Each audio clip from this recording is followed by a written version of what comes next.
Let's talk race, manhood, and power.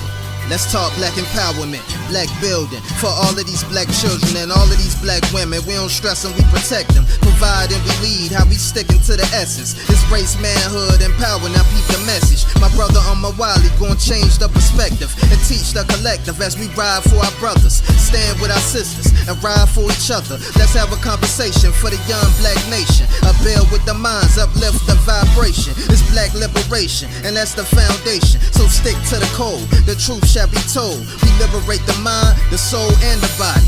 Race, manhood, and power with Omowale. Tap in.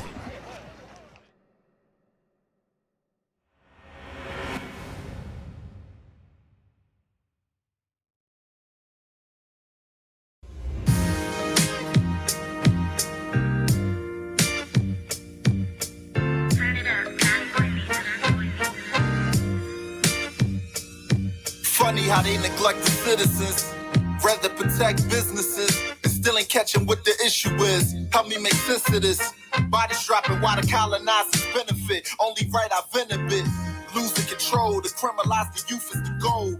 The jig is up, the truth is exposed. I ain't new to this road, one of the few who don't fold. Banned from Twitter, but I'm never losing my soul. They can't put my movement on hold. I'm still rising. Devils taking credit from my elders, still lying. Projecting our presence, they still trying. But we're accustomed to struggle, still striving. Surviving, so I'm grateful for that. Trying to make sure my people don't get erased off the map. Young, creative, and black, nothing greater than that. Yeah, I said that I meant it and I ain't taking it back. Dead black man, I am not your eye. Let's map out a plan and buy the block. By the block. We come from the dirt, but life is golden. We owe the world time to show them why we're chosen. Dead black man, I am not your eye. Let's map out a plan and buy the block. We come from the dirt, but life is golden. We owe the world time to show them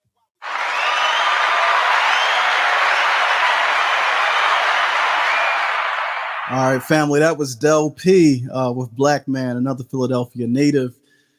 Yo, we got an amazing show lined up for y'all tonight. And this is what I want to tell y'all. Y'all definitely want to stick around for after tonight's show. We're going to have matter of fact, this isn't even office hours. Tonight, I'm bringing a few members of the family through, a few solid men that I really rock with, a few solid men who I believe are exemplars of African manhood. And we're going to be hosting a live symposium right here on the channel that is dealing with protocols of manhood for sovereign-minded men. So you definitely want to stick around for that. It's going to be live tonight right here on the Omowale Afrika channel as soon as tonight's build is over with my good brother, Professor Carl Tone Jones. Can't wait to introduce y'all to this brother. This is a brother who I've been rocking with for a few years now. Really solid individual doing great work in the city of Philadelphia. He's the creator and publisher and producer of the Independence Day Project. So I'm pretty sure he's going to tell y'all all about that when he comes on for his intro. So I'm just really excited, right? Because this is going to be a super dope show. So before I even get into it, let me just take a moment to do my obligatory welcome, right? So hold on, another round of applause.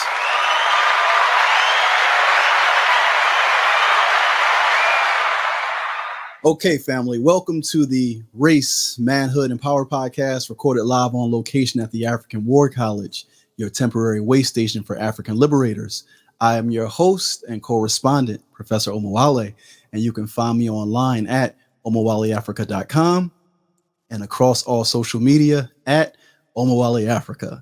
Here at the African War College, when we see a fellow African, we greet each other using the word Abibi Fahudie, which means Black liberation, in the Tree language spoken by the people of Ghana. And while we recognize that it is easier to build strong children than to repair broken men, the Race, Manhood, and Power podcast is unapologetic in our assignment to restore manhood in our community. For there is no path to liberation that does not involve the restoration and resurrection of Black men.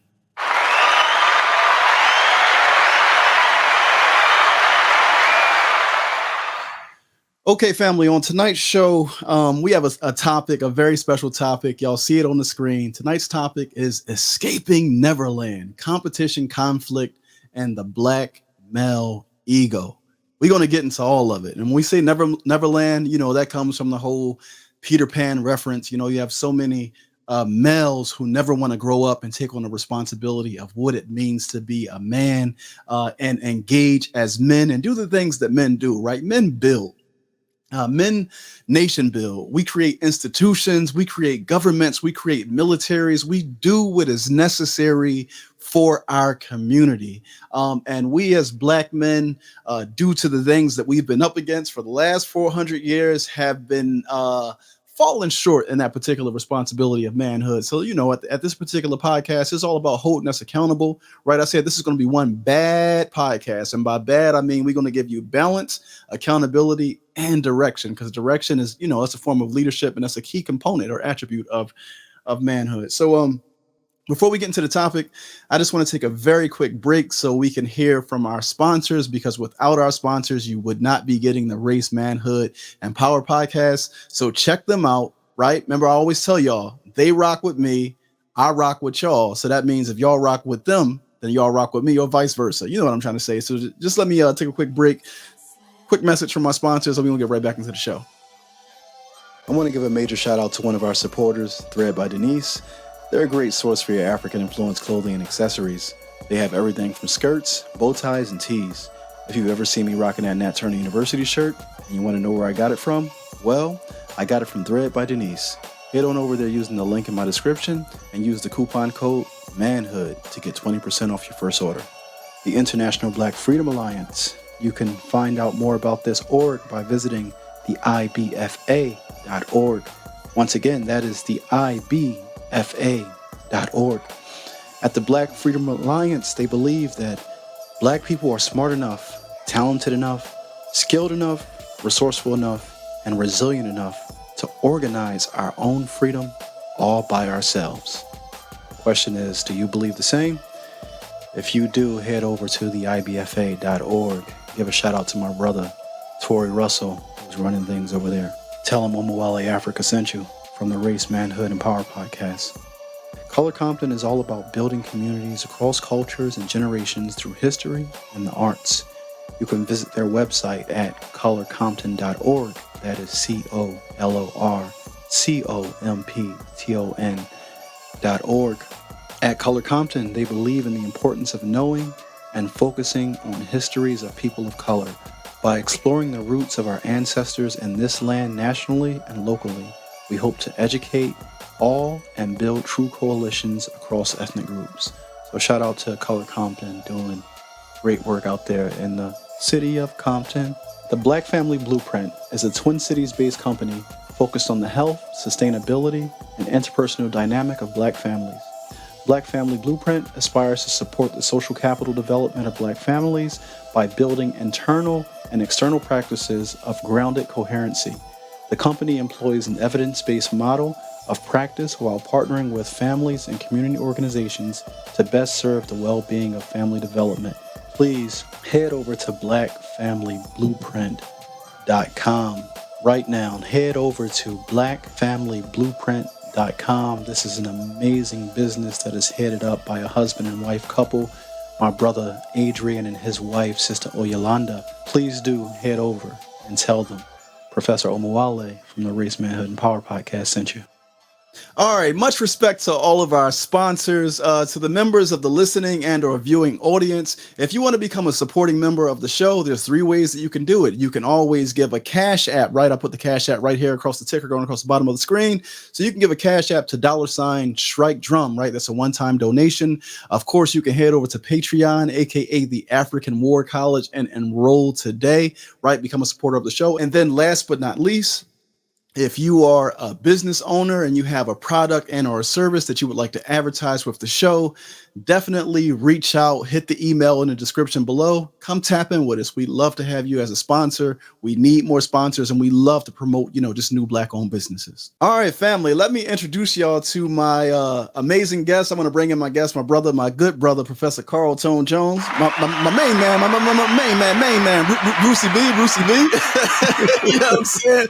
Professor Carl Tone Jones, go ahead and introduce yourself to the family. Well, first of all, my good brother, Professor Omowale, thanks for having me on the broadcast, man. This is truly, beautiful watching you work and watching your work ethic, man. It's something that's impressive, and as you talk about manhood, when we start talking about visualizing and specifically African manhood, it's like you already got the preliminary qualifications to be a great, a Jegna, because of those things that we talk about in terms of the work ethic, the person that have in high esteem, a man of integrity, things of those nature. So it's just a blessing for me to actually be right here. So, one more time, brother, I appreciate you and thank you for having me on your broadcast. Yo, likewise.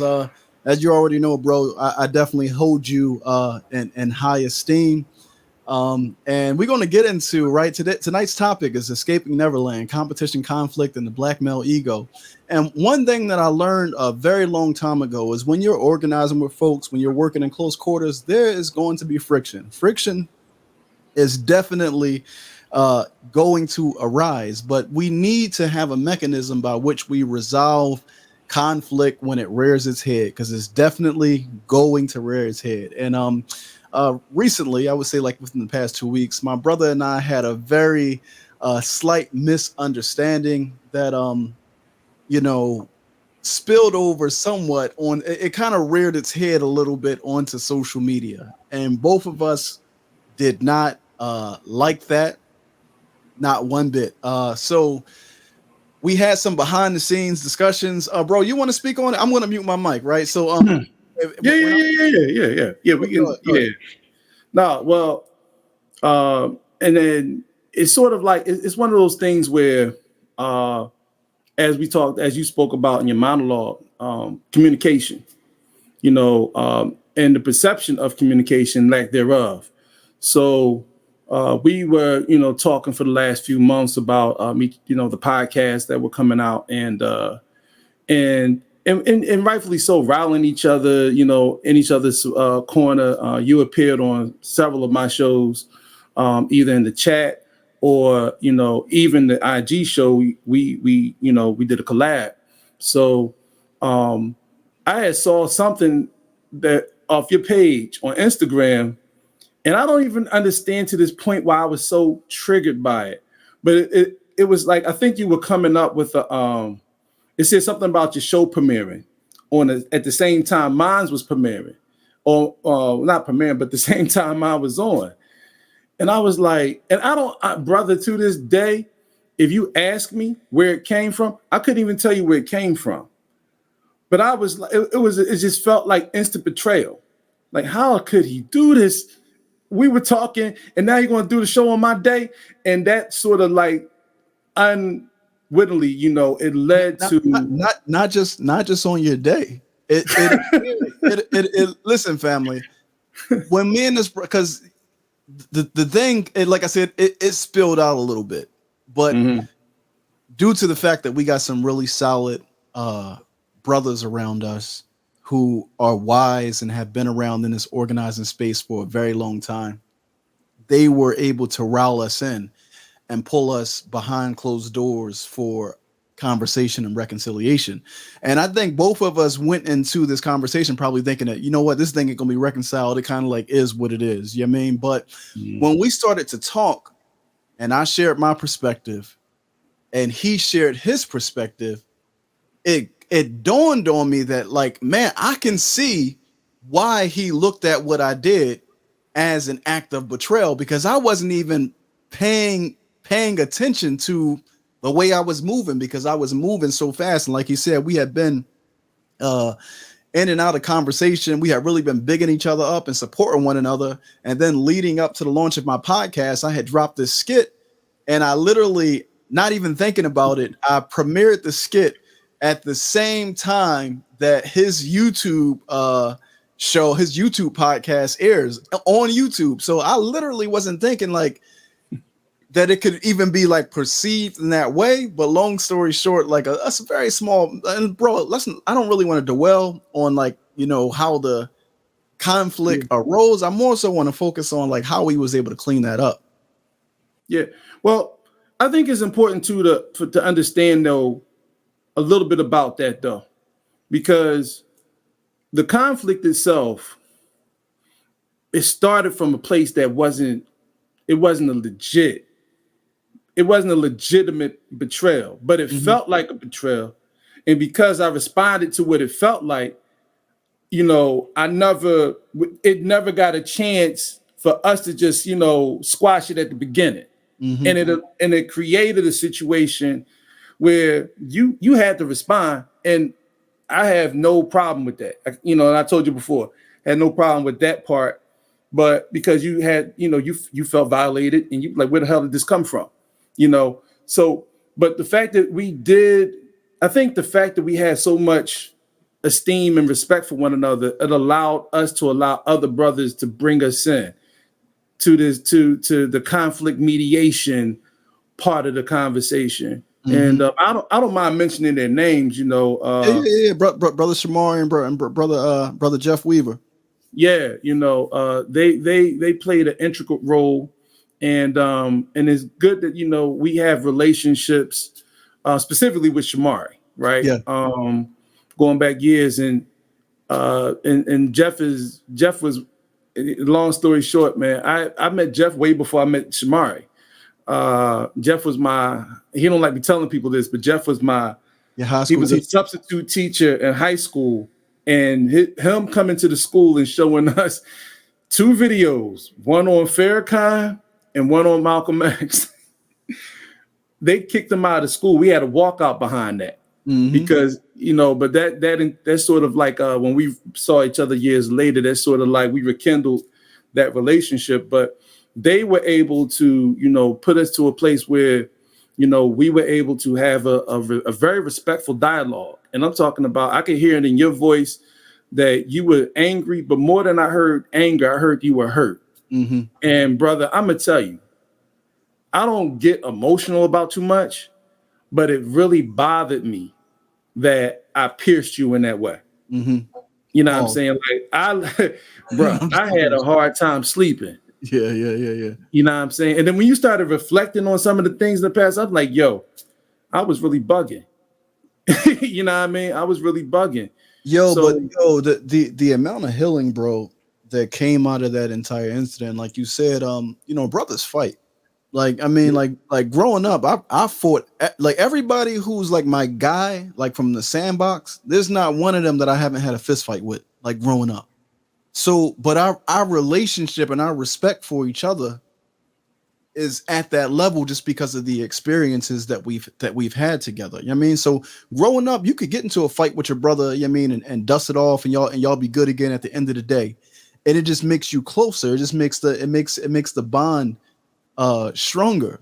You know what I mean? But there's an African proverb, because you have to understand, me and you are in a space as organizers where the reason why our situation had so much potential to be serious and have a really bad impact on the city is because we're both very active in the community doing organizing work. And there's a saying, it's an African proverb that says, when 2 elephants fight, the grass suffers.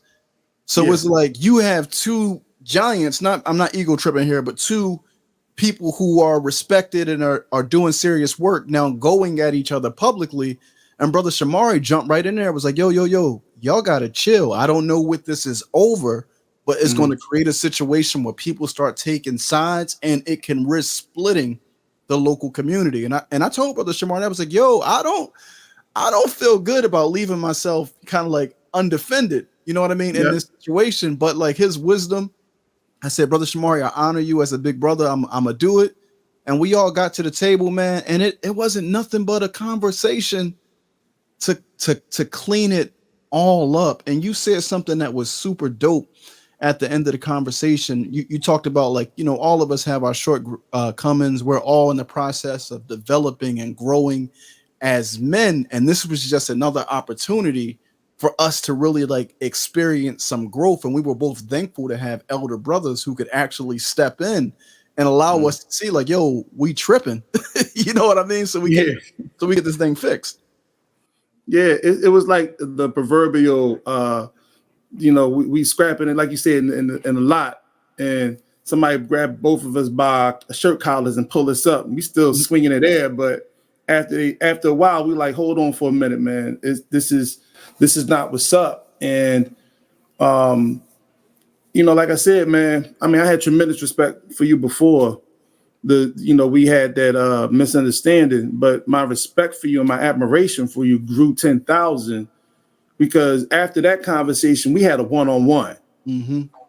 We had a one-on-one conversation and dug deeper. We actually dug deeper than that first conversation, in regards to, where this came from. And it was still, I'm pretty sure, that's part of the healing process is still getting it all out. And after that, man, I felt like, you know what I'm saying? I was truly humbled. I was humbled by the fact that we were able to have that conversation. And, I was truly grateful. Go ahead, I'm sorry, bro. I was going to say, and I didn't mean to cut you off, but one of the key points that came out of that whole situation was the level of mutual admiration and respect we have for one another. Right. Yeah. I was so frustrated because I said, you put me in a situation where I got to respond. And why is that? Because you are respected by people who I respect. So your word means something.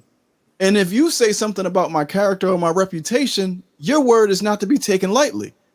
So because I respect you and admired you as a big brother, and the people who I respect you, it put me in a situation where like, it's not like this is an internet weirdo where I can just like write it off and like ignore it. Like, I mean, this is a weirdo. I don't know this person. Like, me and you in the same city and we do work. And like you were saying, you bro, when we hit each other up when I hit you up back in June, and you was like, bro, people calling from all over the country to ask me about you. And you told me you was vouching for me and vouching for my integrity. And just to give a little bit of backstory, family, the reason why I hit my brother up is because when my brother dropped his promo for his podcast, his promo looked, or I should say my promo looked very similar to his promo. And like, you already know how this thing can be among brothers. So I hit him up right away to let him know, like, yo, bro, I just saw your promo. I just want to let you know that my joint is about to come out. And it looks very similar to yours, right? And you was like, yo, you ain't never got to worry about like none of that. Like, it was like, I don't have a scarcity mindset. Like, I'm not in competition with you. Like, we can support one another. And then towards the end of the conversation, you was like, for play, you was like, you know what we should do? Because we had a long conversation that day. You was like, yo, we should have a fake beef and like, and act like we got an issue when they come out. I mean, just to play on it. And then, but your wisdom, again, because you were older brother, your wisdom was like, nah, we can't do that. Because people who know you and don't know me or vice versa ain't going to know that we playing. And then somebody is going to like jump and pop fly. And then it's going to create a whole issue. So we was like, yeah, we ain't trying to create no confusion or no deception in the community. So we decided not to do that and just decided to get behind each other 100%. So shout out to you, bro. Well, the funny part, not funny, but funny is like, putting that out there actually the energy probably was created at that moment. And so, we have to worry about the spell of the tongue, because every time you speak something to existence is almost, it's a prayer, and especially when you understand African spiritual systems, you really have to be careful about things you put out there, because we did, joke about that for like about 2 seconds and then came to our senses. But that whole idea about the scarcity mindset and things of that nature, it's funny how when you're talking about it from afar and you're talking from the outside, you don't realize how much of the programming you still have to deal with. And that's what I came across. And I'm gonna tell you, at no point do I see you as my competition, brother, because I always say, we pull each other up, you know what I'm saying? So I didn't, when I saw the other thing, it wasn't about the competition thing.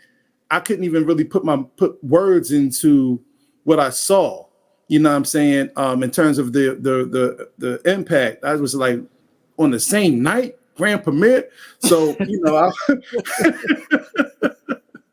and the reason why I hit like that is because we have been building so much, and then like I could when you broke it down to me, I could put my feet in your shoes. I'm like, damn, I can see in hindsight, I can see how it looked like that was shady.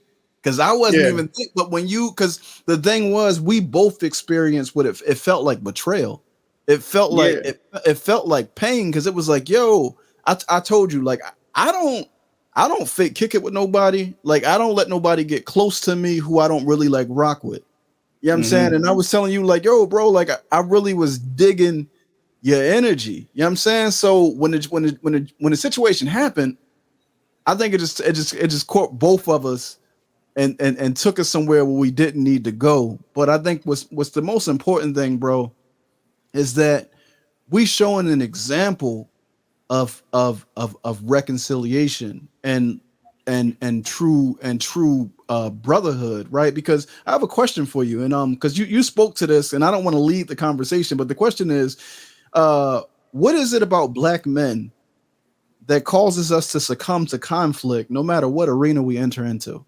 Right. And that's across, whether it's conscious or corporate America or entertainment. You see the podcasters, you see Gilly and Tony the Closer, you see Dame Dash and Jay-Z, you see Seti and Umar. Like, it doesn't matter. It's like when we get into these spaces, like what do you think that drives this conflict that continues to arise between us? You know, this is that plantation programming. You know, as brothers who are both African centered, we still unfortunately have to wash off this plantation programming every single day. The programming of us not being able to, or not seeing ourselves as fit enough to fight this white man.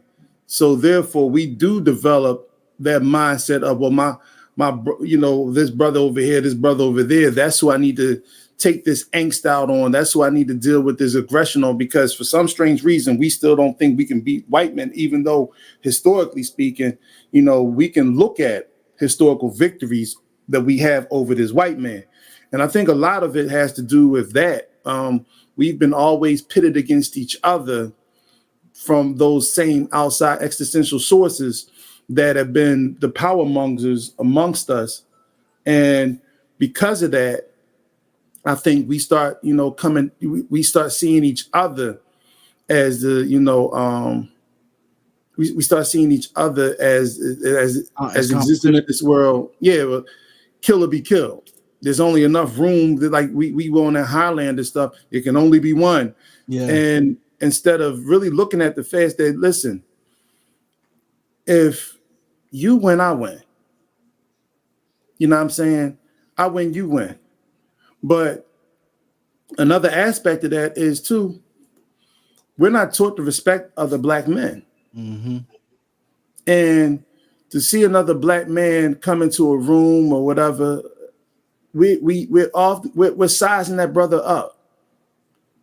And we're looking at it specifically if we feel as though he's going to take some of our shine. Mm-hmm. We size that brother up, we tear that brother down, which is why when, like you said, you know, the national influence, man, I let everybody know, listen, this brother, we done went through some fire and this brother came out on top. You know what I'm saying? So, but we don't have a lot of Shamaris and Jeff Weavers either. Yeah. Older brothers that we respect to sort of like put us in our place in a respectful way. You know what I'm saying? And that part is also part of development. But I think that to go into it, man, we have that plantation mindset, and it's still, you know, I don't want to use because I know certain terms get you, you know, demonetized, but the N-word. I'm not worried about monetization at all, bro. Okay, well, we got that. This channel was supported by the viewers. The nigga mentality and that inner nigga in us is at the root of our self-hatred towards one another, our disdain towards one another. You know, I mean, shit, for the most part, most of us aren't even happy with our own beings. We wake up angry. Mm. You know, hold that right there. Let me really quick. Let me take another break for one of our sponsors, and then we're gonna jump right back into the conversation. Hold that right there. We'll be right back. A political chump. The party that you backed controls 2/3 of the House of Representatives and the Senate, and still they can't keep their promise to you, because you're a chump.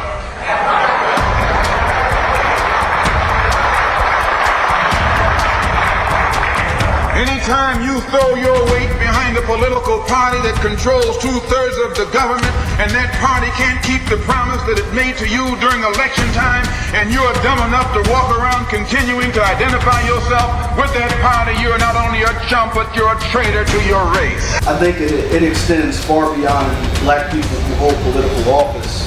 Like, I would be speaking to, your entertainers, your celebrities. It's really any black person who has a vested interest in maintaining the political status quo because their economic livelihood is tied to this current situation. So therefore, they collectively, work every 4 years to get out the black vote. As you know, today there was a big problem. In Philadelphia, they went in to watch. They're called poll watchers, a very safe, very nice thing. They were thrown out. They weren't allowed to watch. You know why? Because bad things happen in Philadelphia, bad things. The way it's interpreted by the Democrat crooked machine of Philadelphia. I'm arguing for new ways and means of organizing locally, where we organize our power collectively, economically, culturally, to build up ourselves and our communities. And I think that we can do that without engaging with the system as it currently stands. All right, so before we went away for a quick break, you were mentioning that a big part of the I guess our socialization, you know what I mean? The plantation mentality, or the nigger mentality, as you called it, is what keeps us as black men at odds in that conflict. That's actually a really good point. You mentioned like Highland, like there can only be one, like this that scarcity mindset, and it's not just a scarcity in terms of resources.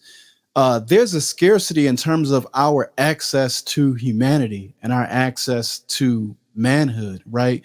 We as black men have access to so little of it that it's like when other brothers are getting, that attention, we feel like something is being taken away from us. You know what I mean? So we call this thing Neverland, right? Because in many ways, black men were socialized in a way so that we would never be adults. You understand what I mean? So it's like we grow, but we have this kind of like boyish mentality that doesn't allow us to operate and step into the shoes that men should wear and resolve conflict and communicate in a way that healthy adult males, right, or properly socialized African men should operate with one another. What are your thoughts on that?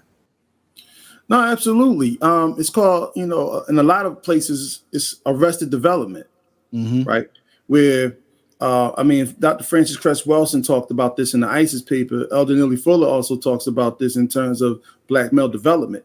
When we keep consistently refer to each other or refer to our women as ma, or, we talk about going home, we're going to the crib, you know what I'm saying? We don't act and function as the men who rise and elevate and become leaders of nations. And I think I was on your podcast, a few days ago, and you were talking about that mark of manhood, that mark of manhood where, you are the leaders of a nation. You are the providers of the nation. You are the ones that are the protectors of a nation. We haven't been that for a long time. I mean, we've seen spots of it here and there, but consistently in regards to, the black male image in our community, when we start talking about the black male image, we're talking about juvenile behavior. We're talking about, hey, pull your pants up.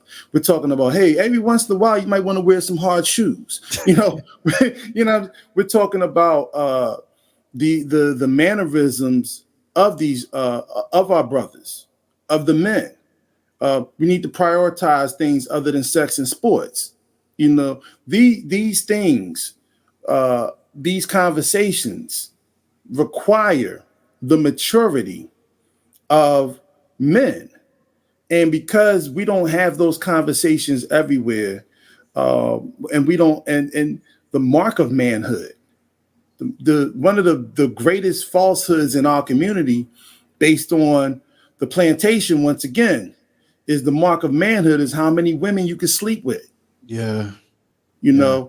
So it takes me back to real quick, man. When I would go to the high schools, take your time, and I would ask it would be a diverse classroom, people from all nationalities in there, and I would ask these young students, these are high schoolers, who are they? The Chinese, the Asian kid would tell you they were from Chinese. They were Chinese. The Latino child would tell you that they're from, they're part Mexican, Portuguese, and all that other stuff. And when you would talk to the black children would identify as what their hobbies were. Mm-hmm. They wouldn't identify as being black. They wouldn't identify as being African. So the whole idea of having an ideology or understanding of who you are and where you come from, they don't even have that foundation. Mm-hmm. And then when you start talking about one of the young brothers, he said, they call me horse. The ladies love me. And he was dead serious. Yeah. Yo, it's and no, like I get it, right? Because one of the things I have here is a question around out of control ego.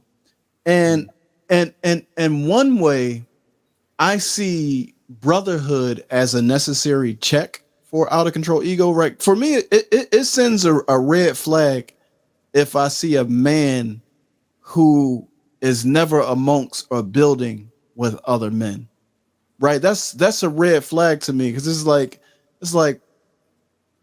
what is it about you or your personality or whatever it is that won't allow you to build or be in community with other men? And I think it's twofold, right? Because if I give the example of Malcolm X, right? Malcolm X was an extraordinary man, an amazing and very talented organizer, an amazing speaker and messenger, right? He had the ability to carry the Honorable Elijah Muhammad's message. Over the 12 years or 10 years that he was with the Nation of Islam, he built over 46 mosques. And although he was involved in brotherhood, his skill set invoked a lot of jealousy from other men who were in the ranks, who saw him, it was like who he think he is, or he's trying to take over the messenger spot, or, he's a backbiter. Like a lot of brothers wanted his spot, and that invoked a lot of jealousy. So Malcolm wasn't necessarily dealing with ego, right? So that's the one side of the coin, right? But then the other side of the coin, when we're talking about ego, and I'm going somewhere with this, I think that as a black man in a society that is trying to tear you down at every phase of your development, at each point of your existence, it requires you to have some level of confidence or sense of self, just to navigate and believe that you can succeed when all the odds are against you.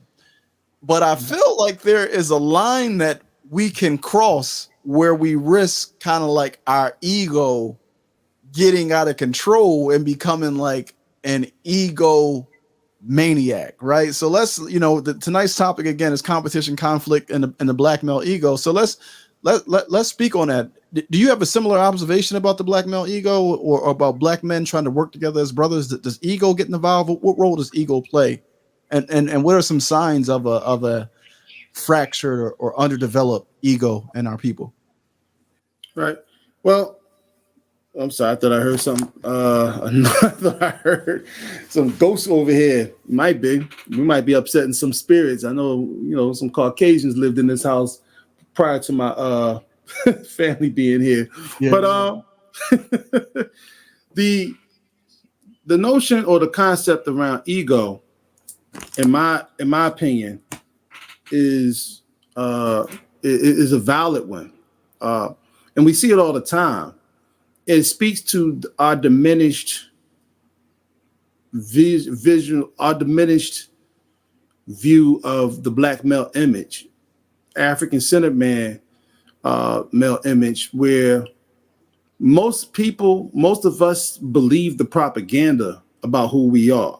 We believe the propaganda about black men being insufficient. We believe the propaganda about black men not being barbarians. We believe the hoodish, the thug. We believe all those different things. And so a lot of, especially in this realm, in this area, where it's the pseudo-conscious community, whatever you want to call it, a lot of us think that we're exceptions to the rule. Mm. So that we can, and a lot of us have these visions, right? And you'll hear people say it. They don't realize they're saying it, but you'll hear them say it. Like, I need to be the one debating something, Bill O'Reilly when he was on Fox or CNN or wherever he was on. That should be me up there talking to them, as if the person that's having the conversation isn't qualified. Mm. That we're more qualified to be the representative of the voice for black people. And I think that the ego that plays is the shine, the attention. You spoke about it earlier, the attention. We need to be affirmed. And affirmed by who? And I was talking to Baba James Smalls about this about 4 or 5 months ago. And he said, the majority of black people just want to be heard by white people. Mm. And that plays into the ego. And when we start talking about the brothers, like, it puts you like this. If me, you, and 15 other brothers are sitting in a room and we make some decisions and we talk about things and we think tank solutions for our community, nobody should feel like they need to put that on social media. Mm-hmm. Because the people that needed to have that conversation were in the room. But we know somebody's going to put it on social media. We know somebody wants the endorsement, and first the endorsement of us, but our true adversary. They want to be recognized by the white man. Mm. And which, if you understand the rules of war, and deception is the first strategy. Especially when you're dealing with an adversary who is truly an adversary. So, but to finish your point, man, yeah, the ego is out of control. Yeah. And that's just the best way I could put it. Yeah. Let me see if I can share.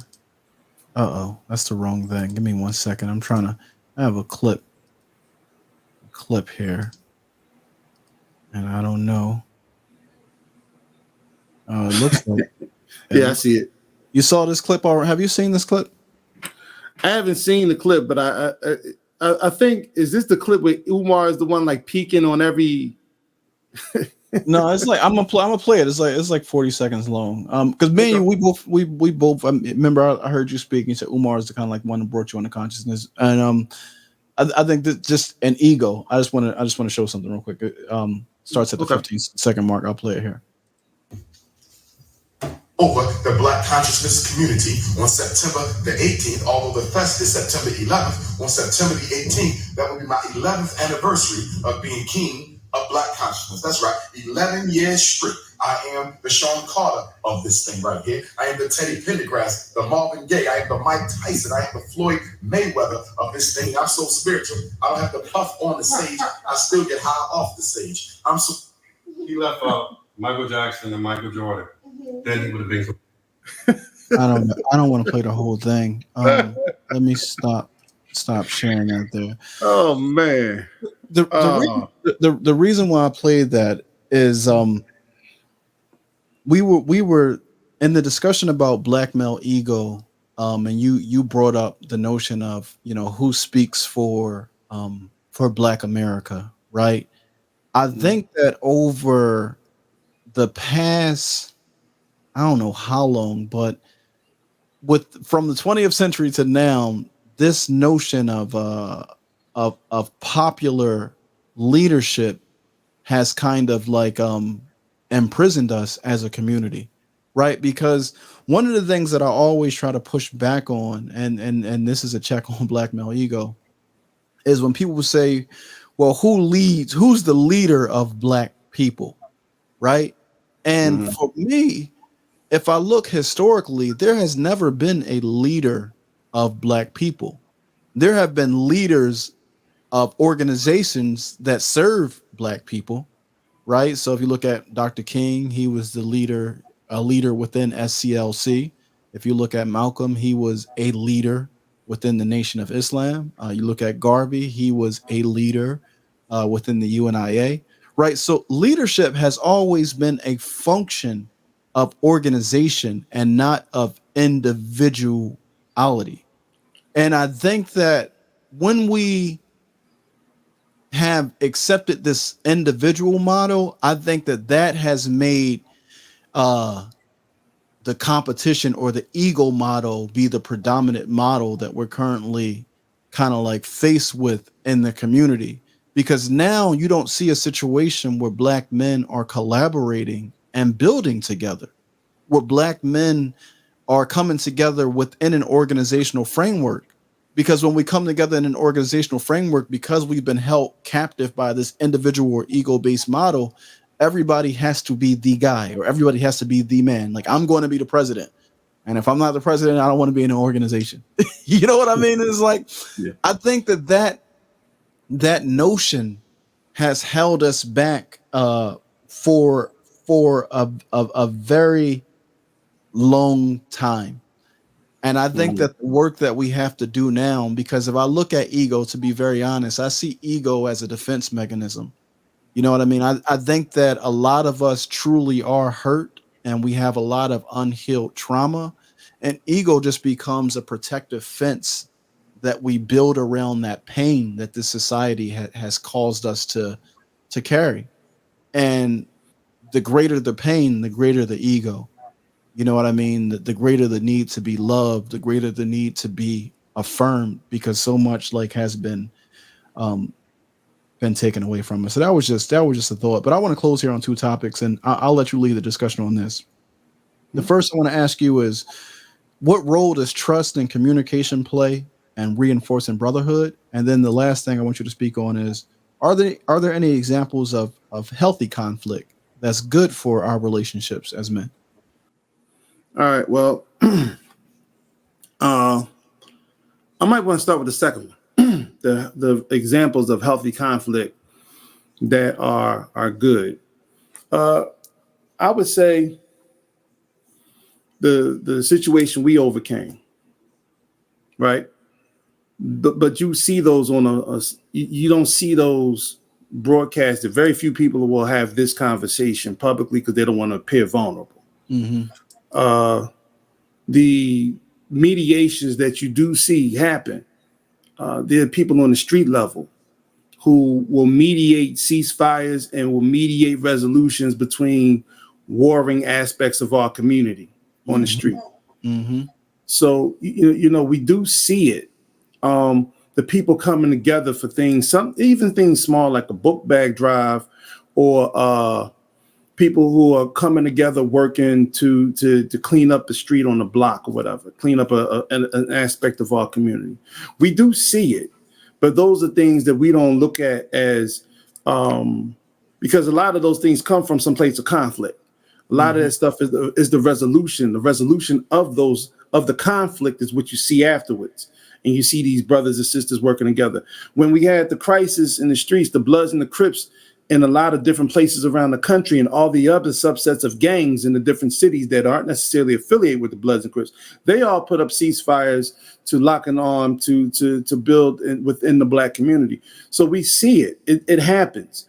Now, in regards to, you know, these places where we create charlatans, and that charismatic leader, unfortunately, the thing that makes the charismatic leader great is how they appeal to the attention, but it's also a double-edged sword.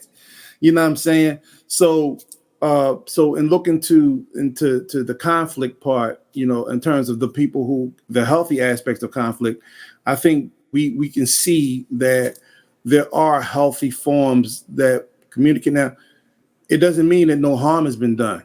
Yeah. You know, but the healing aspect of it, and we're seeing a lot more. This is one thing I will say. We're seeing a lot more attention given to the mental health issues in our community that have led to us sort of like reassessing how we've normalized dysfunction. So we've seen it. We have some sisters, you know, of in particular that are working real hard to bring attention to that. So shout out to V, you know, and Sister Camille as well, you know, for the work that they're doing. Mama Gail, we have a healthy community of people who are trying to get us in that place, right? So what was the first question? I'm sorry, because I ran off the tangent. It's all good. The first question was, what role does trust and communication play in reinforcing brotherhood? Right? Because in my opinion, you can't have a brotherhood without cooperation amongst men, and men willing to collaborate with one another without feeling like if they support, you know, you, then they're taken away from them. So you have a situation where nobody wants to help each other. Like, so what role, in your opinion, does trust and communication play?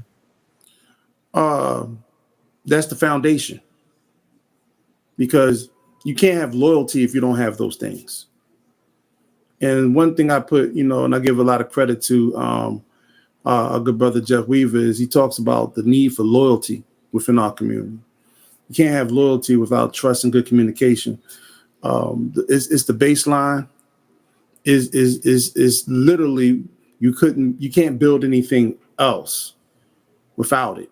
So in order to you know, look at this from a different perspective, if you're working with somebody, you have to trust that you can delegate, or work can be delegated amongst the different sects of brothers. And at the end of the day, that work is going to get done. You know, you can't, if you're talking about a situation where you have to micromanage men, then you might as well stop the project. Yeah. Because the foundation is already going to be shaky. You know, it's like when you're, you know, in the classroom and you give a group project and you realize who's doing the work and who's not. You know, who's taking their role seriously and who's just laying on who's just the dead weight that's being carried by the rest of the group. So it's very important for us to be there. And then there's another aspect to this too, is trust. First, you know, communicate, what does the outcome look like? And then the outcome, if somebody is going to get attention from this, can I trust that person to handle that with a sense of modesty and humility, so that that person's ego doesn't supersede the priorities of the rest of the group? Absolutely.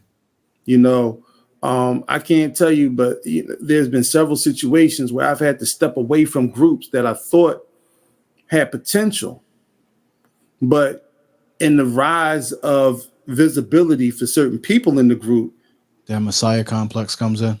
Brother, coming off Mount Sinai with 2 tablets, just spoke to God in the burning bush. You know what I'm saying? And that in itself, I see more of that. And I can attribute a lot of it to the fact that this pandemic has affected a lot of people mentally, more than we're willing to acknowledge, more than we're willing to admit. I myself have had moments of anxiety for which I've had to call people like, "Lo, blah, blah, blah, blah, blah. You know, sis, thank you. I just borrow your ear for a second."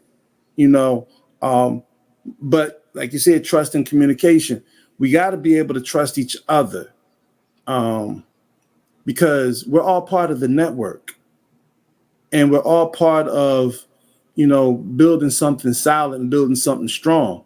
You know, as you know, the proverbial saying, "You're only strong. The chain is only strong as its weakest link." We all have to be strong links, and we have to trust that everybody in the link is strong. Anybody in the chain is going to be strong.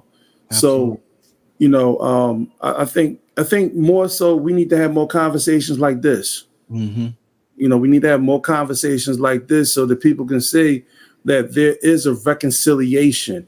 Because I'm gonna tell you this, just like that incident sparked into something that hit us both real hard. Imagine these young cats out in the street right now that have a similar situation, but they don't have nobody to sit there and tell them, "Listen, let's cool out for a minute and let's have this mediation. Let's have this conversation." Yeah. And then you see it spill out into, it don't spill out on the internet, it spill out in the streets. Yeah. Yeah. You know what I'm saying? So, you know, these conversations need to be shown that, you know, strong brother. And listen, man, before we go anywhere, I just want to acknowledge, man, the work you're doing, and the visual from what you described, man, I'm seeing like I'm seeing so much. I'm seeing the framework that's going to allow for the foundation for this to be mountainous. You know what I'm saying, in terms of what you're building, man. So I appreciate and I salute the work that you're putting in, good brother. Bro, I appreciate you, and you already know I'm genuine when I say that. It meant a lot to be able to have you on tonight. I haven't had any guests. I know this is only, you know, the fourth episode for the podcast, but I haven't had any guests yet. I mean, so to have you, my brother, somebody from the city, somebody who I respect and admire, who's doing like really good work on, you know what I mean? This was dope. And you said we need to have more of these types of conversations. So immediately following tonight's show, right? Y'all definitely want to come back, because we're going to be having the symposium on protocols of manhood for sovereign-minded men. One of the things that Brother Jeff Weaver brought up as during our situation was we not going to take a blame model. We don't want to look at this situation to figure out who was wrong. We want to look at the situation to figure out what went wrong so we can fix that. And what went wrong was the communication, right? So it taught us both a valuable lesson about how we communicate, when we communicate, and where we communicate. And as men, like, we have to have those protocols, bro. So I really, you know, enjoyed having you on the show.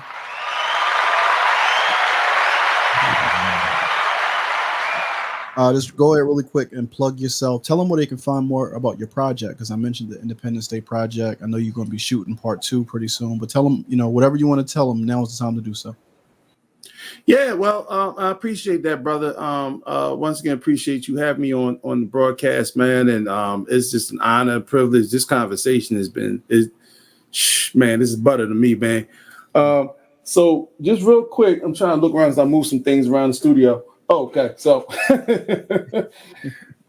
this film, the Independence Day Project, is it was created. I mean, we went on this journey in about 2015, asking general questions about what can we do to no longer talk about fighting the struggle? What can we do to talk about the solutions? You know, what can we do to talk about the victory? I mean, I don't know nobody that goes into a fight thinking that I'm gonna just keep getting my ass kicked for the next 400, 500 years.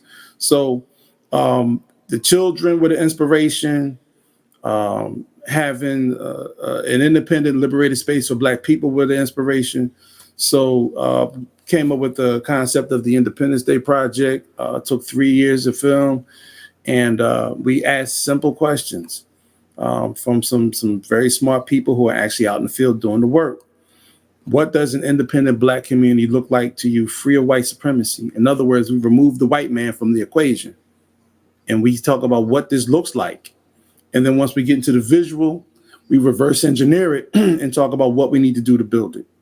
So that's this film. I'm actually having, as we speak, I'm having more copies printed up.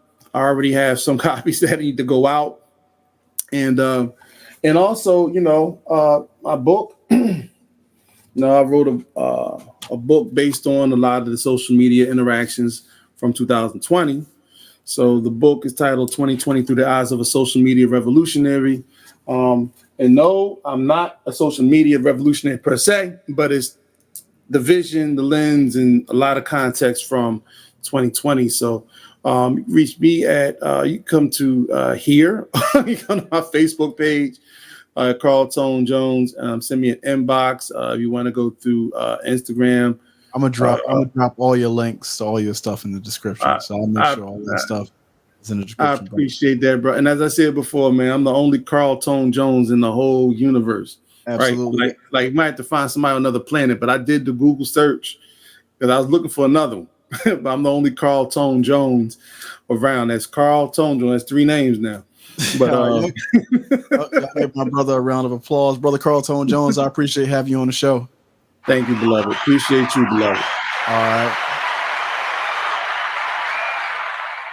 All right, family. That wraps up episode 4 of the Race, Manhood, and Power podcast. I appreciate y'all coming through, rocking with myself, Professor Omowale, and my guy, Professor Carl Tone Jones. As you know, we wrap up each podcast with one of our points of restoration. And today's point of restoration is that of communication, right? We as Black men have to work on where we communicate, how we communicate, and when we communicate, because communication is essential, right? Us having the ability, disagreement is not bad. It's actually a good thing for us at times to have some of that friction within our communication, but having the ability to iron it out is essential for our continued development and our ability to continue to build and grow together and establish and reinforce power within our community. So that being said, as always, I appreciate y'all tapping in with me tonight. We are here every Monday at 8:30 p.m. Eastern Standard Time on the Race, Manhood, and Power podcast. So tap in, lock in, and man up. Peace.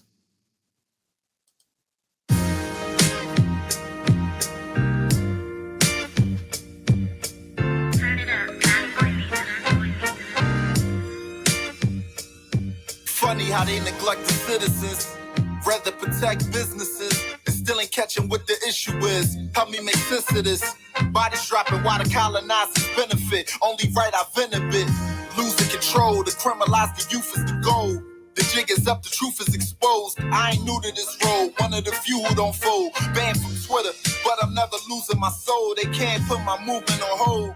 I'm still rising. Devils taking credit from my elders, still lying. Rejecting our presence, they still trying. But we're accustomed to struggle, still striving.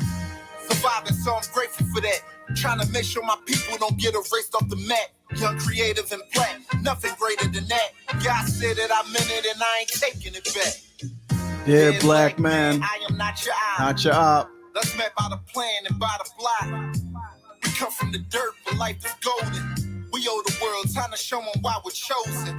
Yeah, Black man, I am not your eye. Not your op. Let's map out a plan and by the fly. We come from the dirt, but life is golden. We owe the world time to show them why we're chosen.